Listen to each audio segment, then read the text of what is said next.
주님의 이름으로 사랑합니다.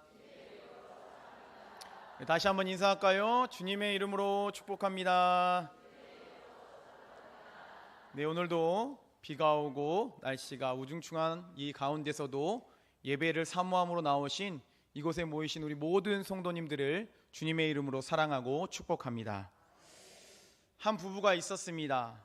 이 부부는 모처럼 주말이 되어서 교회로 드라이브를 나가기로 했습니다. 남편은 즐거운 마음으로 출발하려고 하는데 차 앞에 유리창이 뿌옇게 보이고 잘 보이지 않고 더럽게 보였습니다. 차창 와이퍼를 물을 뿌려가며 몇 번 닦아봤지만 여전히 유리창이 더러웠습니다.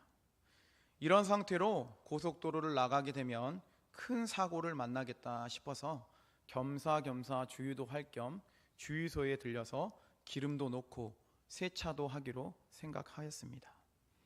이 남편은 주유소를 들려 이 주유를 하고 세차까지 마치고 나와서 세차장 직원이 앞유리에 있는 물기를 모두 마른 걸레로 깨끗하게 닦아 주었습니다. 그리고 직원은 그 남편에게 이렇게 말했습니다. 다 끝났습니다. 안녕히 가십시오 라고 그렇게 말하며 공손히 인사를 건넸습니다. 하지만 남편은 자동차 앞유리가 아직도 더럽다며 한 번만 더 닦아달라고 요청을 했습니다. 그러자 직원은 얼른 알겠다고 대답하고 혹시 자신이 좀 실수한 부분은 없는지를 살펴보며 자동차 유리를 얼룩이 묻은 거 있는지 꼼꼼히 살펴보며 열심히 닦아 주었습니다. 그리고 직원은 다시 남편에게 이렇게 말했습니다. 손님, 다 닦았습니다. 이번에도 남편은 마음에 들지 않았는지 고개를 갸우뚱거리며 죄송한데 아직도 더럽습니다 라고 하면서 그렇게 말을 했습니다. 그때 아내가 계속해서 바라보고 있다가 아내가 갑자기 손을 내밀어서 남편의 안경을 벗기더니 부드러운 손으로 렌즈를 닦아 주었습니다. 그랬더니 유리창은 깨끗하게 보였습니다. 더러웠던 것은 차의 앞유리창이 아니라 바로 남편의 안경이었던 겁니다. 이처럼 남편은 자신이 가지고 있는 어떤 거요? 고정관념에 당연히 앞유리창이 더럽겠지라는 고정관념에서 벗어나지 못한 채 그 무엇이 잘못되었는지 본질을 파악하지 못하여 헤매었던 이야기입니다.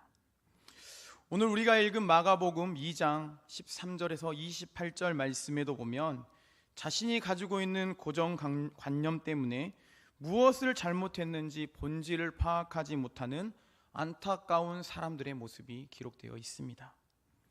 예수님은 이들을 향하여서 안타까워하시며 그들이 고정관념에서 벗어나기를 원하는 말씀이 기록되어 있는 것을 보게 됩니다. 예수님께서는 공생애를 시작하시고 세례를 받으시고 40일을 금식하셨습니다. 그리고 예수님께서는 제자들을 세우셨죠. 오늘 말씀에도 보면 예수님께서 갈릴리에서 시몬과 안드레 그리고 세베대의 아들 야고보와 요한을 제자로 차례차례 세우게 되었습니다.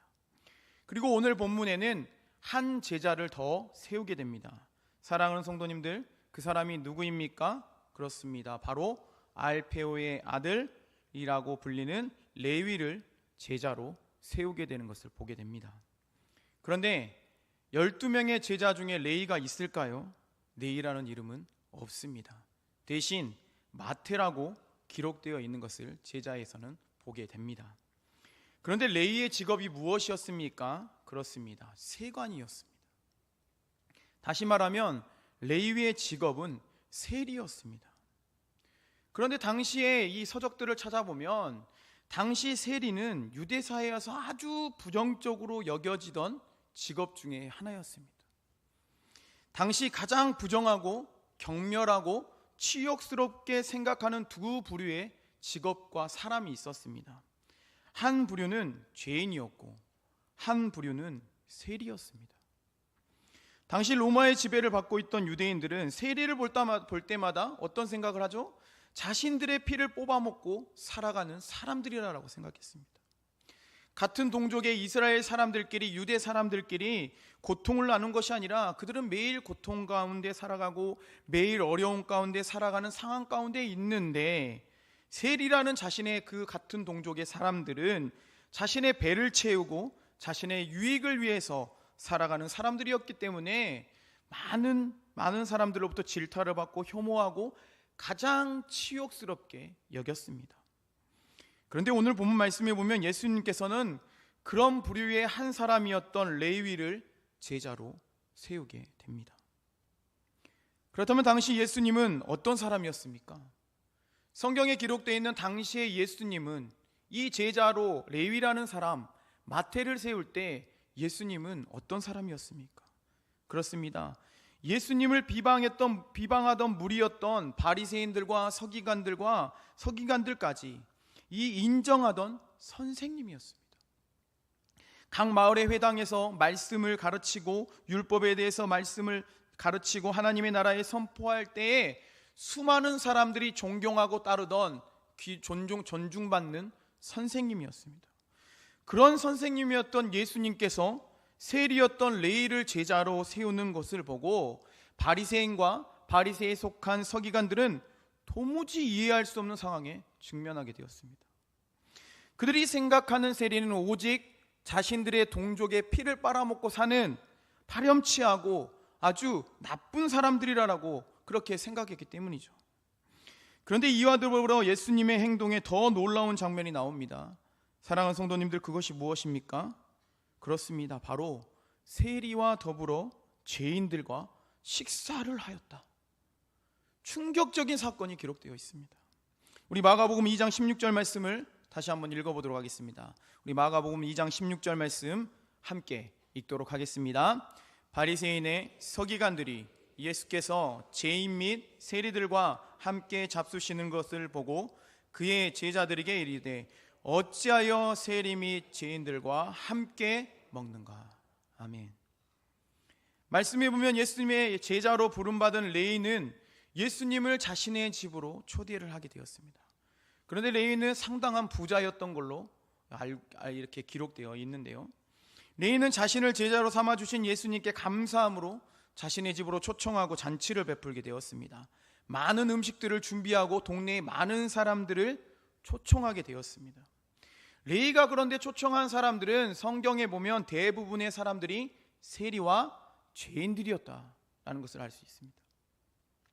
당시 유대 사회에서 가장 멸시받고 경멸하며 치욕으로 여겼던 두 부류의 사람들이 초청되어서 잔치를 베풀게 되었습니다.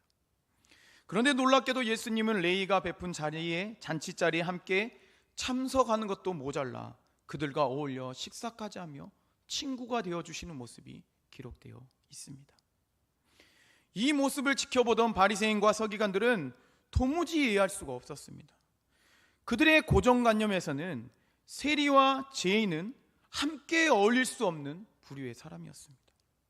그들과는 음식을 먹을 뿐 아니라 대화를 나누는 것조차, 스치는 것조차 부정적으로 여겼기 때문입니다.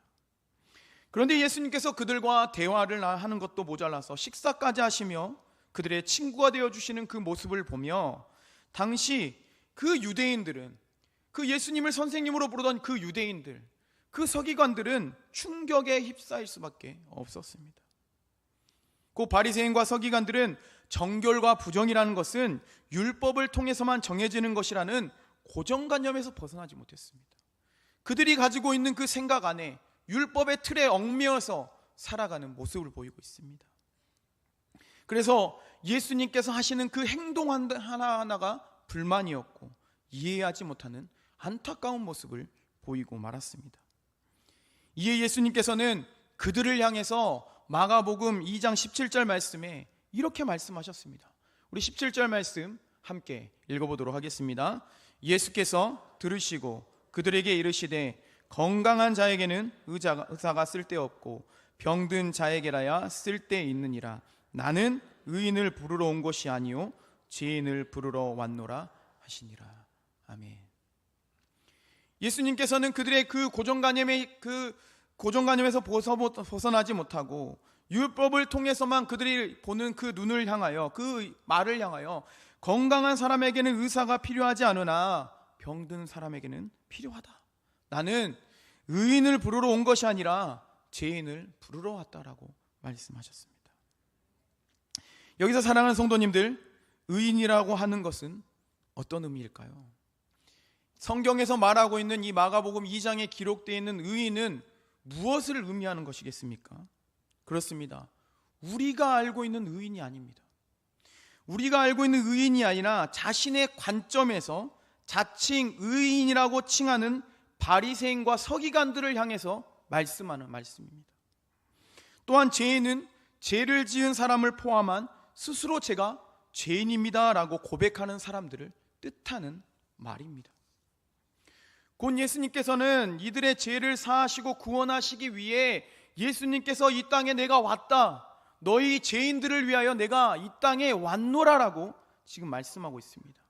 그러니 너희들이 갖고 있던 그 율법에서 얽매이지 말고 그 고정관념에서 벗어나서 본질을 향하여 나아가기를 원하는 예수님의 안타까운 마음이 담겨져 있는 말씀입니다. 그러나 사랑하는 성도님들 어떻습니까? 예수님께서 이 말씀을 하실 때에 그들이 고정관념에서 벗어났더라라고 성경에 기록되어 있습니까? 그렇지 못했습니다. 오늘 본문 말씀에 보면 그들은 고정관념에서 벗어나지 못하고 있음을 우리는 보게 됩니다. 그래서 이어지는 마가복음 2장 18절 말씀에 이렇게 기록되어 있습니다. 우리 18절 말씀 함께 읽어보도록 하겠습니다.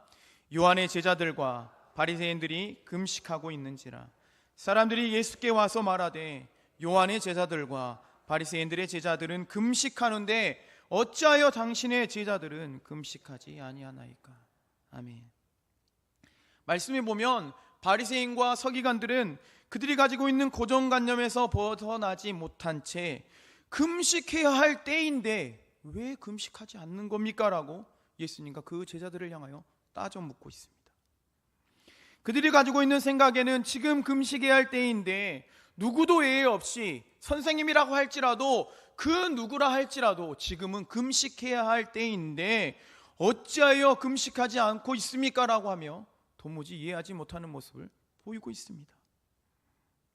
그러나 우리는 성경을 잘 보아야 합니다. 성경의 말씀을 잘 보아야 합니다. 예수님께서는 세례 요한이 활동한 이후에 비로소 공생의 활동을 시작하셨습니다. 세례 요한은 예수님이 공생의 전에 활동했던 선지자였습니다. 세례 요한은 하나님을 믿지 않는 사람들에게 복음을 전하고 회개하십시오, 천국이 가까이 왔습니다, 그러니 회개하십시오라고 말씀을 선포하며 하나님의 나라를 전파하고 죄를 회개하는 사람들에게 세례를 베풀어 주셨던 선지자였습니다. 그런데 예수님이 활동하던 시기는 세례 요한과 활동하던 시기와 다른 시기입니다. 예수님은 세례 요한에게 세례를 받으시고 광야에서 40일을 금식하시고 난 후에 제자들을 부르시며 본격적으로 공생의 활동을 시작하셨더라라고 성경은 기록되어 있습니다. 사랑하는 성도님들, 이것을 통해서 무엇을 말씀해주고 무엇을 말해주고 있습니까? 그렇습니다. 바리새인과 서기관들이 따져 묻고 있는 금식하고 기도할 때가 아니라 이제는 이 땅에 오신 구원자로 오신 예수님으로 말미암아 기뻐하고 감사할 때라는 것을 알려주고 있습니다. 그런데 그들의 모습이 어떻습니까? 그들은 여전히 고정관념과 율법이라는 잣대를 가지고 예수님이 금식하지 않고 있다, 제자들이 금식하지 않고 있다, 그들이 애통하지 않고 있다라고 하며 못마땅한 모습을 계속해서 표출하고 있는 것을 보게 됩니다. 이에 예수님께서는 그들을 향해서 비유의 말씀을 해줍니다. 우리 마가복음 2장 19절부터 22절 말씀인데요, 한 절씩 나누어 읽고 마지막 절은 함께 읽도록 하겠습니다. 예수께서 그들에게 이르시되 혼인집 손님들이 신랑과 함께 있을 때에 금식할 수 있느냐? 신랑과 함께 있을 동안에는 금식할 수 없느니라.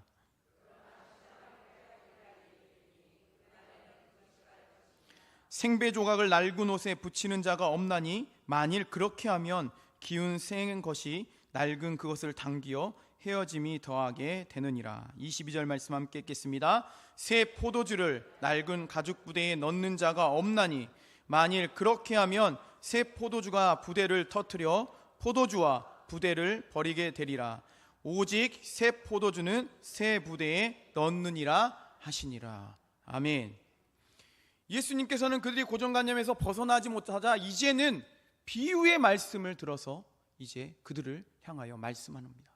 세 가지의 비유의 말씀을 통해 말씀합니다. 첫 번째 비유가 무엇입니까?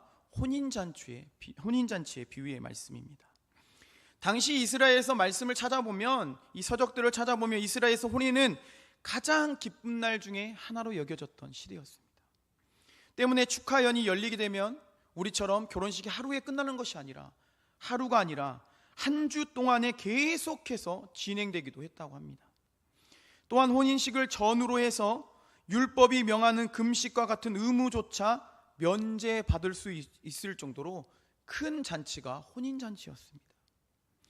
이처럼 예수님께서 무엇을 말씀하고 있는 겁니까? 예수님께서는 그들을 향해 예수님께서 이 땅에 오셨다는 사실 그 자체만으로 지금 금식할 때가 아니라 기뻐하고 감사할 때인데, 금식하고 애통하고 회개한다는 것은 있을 수가 없는 일이다라고 그들을 향해서 말씀하고 있습니다. 둘째로 어떤 비유를 말씀하시는 겁니까? 낡은 옷에 새천 조각을 붙이는 비유를 통해 말씀합니다. 이 예수님께서 마가복음 21장 말씀에 보면 생배 조각이라고 말씀한대요. 이거를 해석해 보면 뭐냐? 예수님을 통해 새롭게 찾아온 복음의 질서가 되었다라고 이 의미하는 말씀입니다. 상징하는 말씀입니다.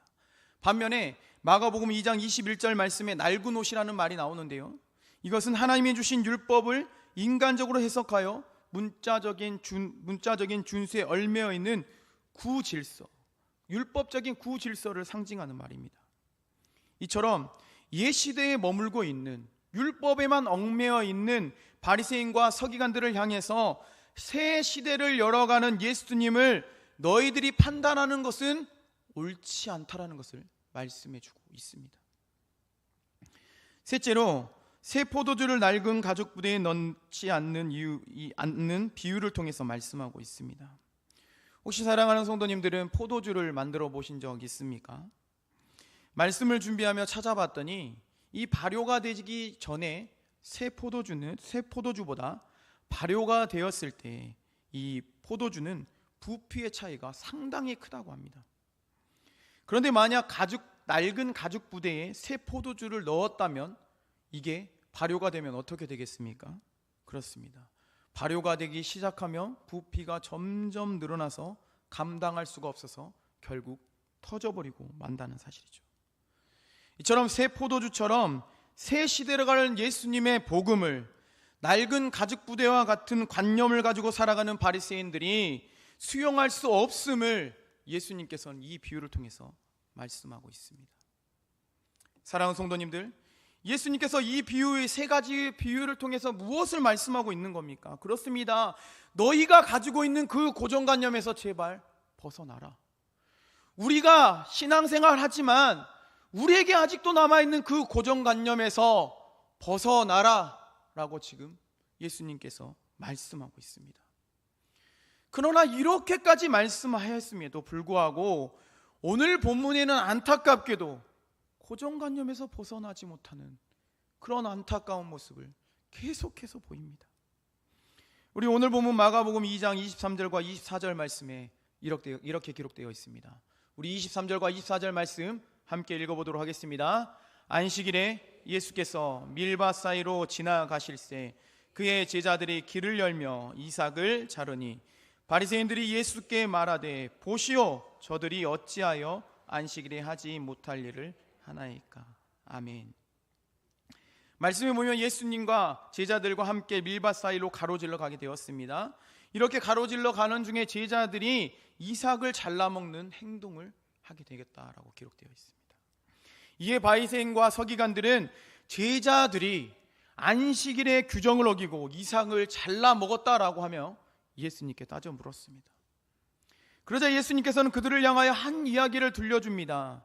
사랑하는 성도님들, 예수님께서 들려주셨던 이야기가 무엇이었습니까? 그렇습니다. 사무엘상 구약 성경 사무엘상 21장에 기록되어 있는 다윗의 이야기를 그들을 향하여 들려줍니다. 다윗이 사울 왕의 살해 위협을 피해서 도피 생활을 하고 있을 때 이 성소가 있는 노비라는 곳으로 향하게 되었습니다.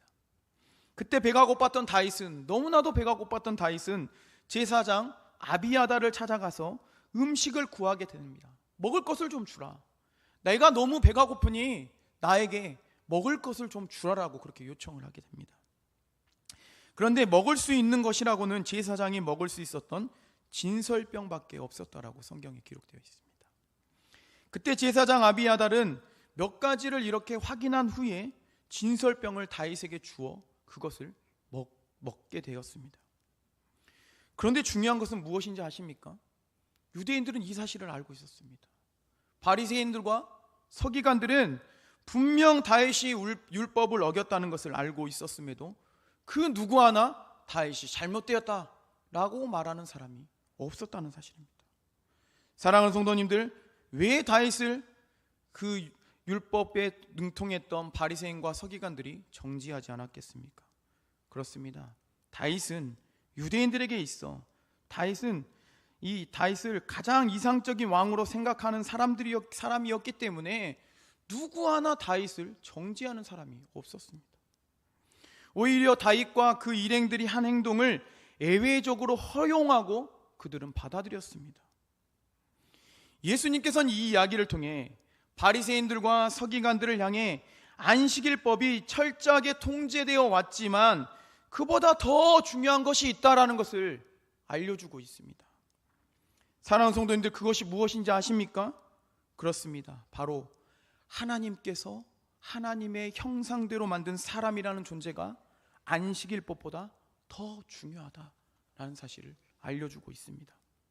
그래서 마가복음 2장 27절과 28절 말씀에 이렇게 기록하고 있습니다.